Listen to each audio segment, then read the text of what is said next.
Thank you guys for joining me again today. I'm going to tell you the story of Kalief Browder. This is going to be a long one, so I had to break it up in parts, and this is part 1. Kalief was adopted at a young age to Vanita Browder, and they lived in the Bronx by the Bronx Zoo. Kalief had other adopted siblings that Vanita also adopted.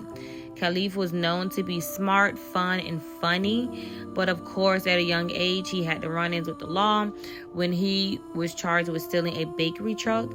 He did plead guilty to it, but later said that he was a bystander, but he still had to register as a youthful offender and placed on probation.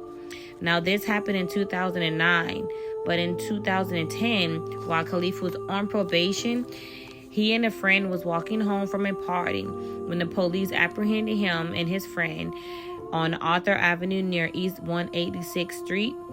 Kalief thought the police was just doing a stop and frisk, something that he was used to, which is really sad to say that because I'm sure they didn't do this in white neighborhoods, but of course they did this in the urban neighborhoods, but we're going to keep it moving.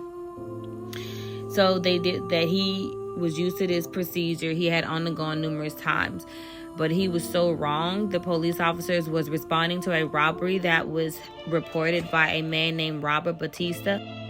Now, Robert Batista was reporting a theft of a backpack that was containing a camera, $700, a credit card, and a iPad Touch.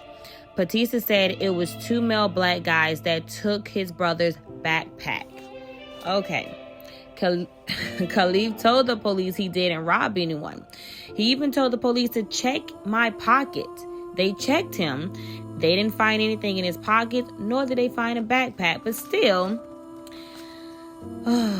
while all this is going on, Batista is sitting in the back of the police car because what Kalief didn't know is the police had actually went to go pick up this guy, bring him and ride him around town so that he can point out the guys who robbed his brother. So while he's sitting in the back of the police car, he turned around and said, "Hey, yeah, those are those guys right there." So while Batista is saying, yeah, Kalief and his friend, he's identifying them as the guys that robbed his brother.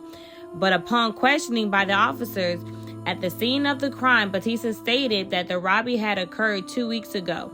And he has also stated that someone had merely tried to rob him and his brother, but then said just his brother, and said that but they may not have actually did it.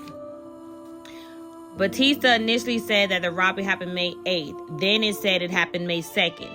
With this, the police officer still took Kalief down to the precinct for questioning. Kalief said to them, "But I didn't do anything. I didn't do anything.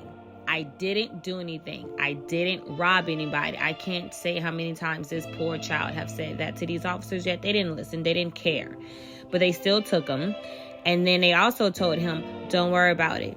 You probably be allowed to go home anyways." So Kalief went with the police officers thinking, questioning, I'd be able to go home because I didn't do anything. But God, he was so wrong, and I can't wait to get to part 2. Hope to see you guys join me back again then.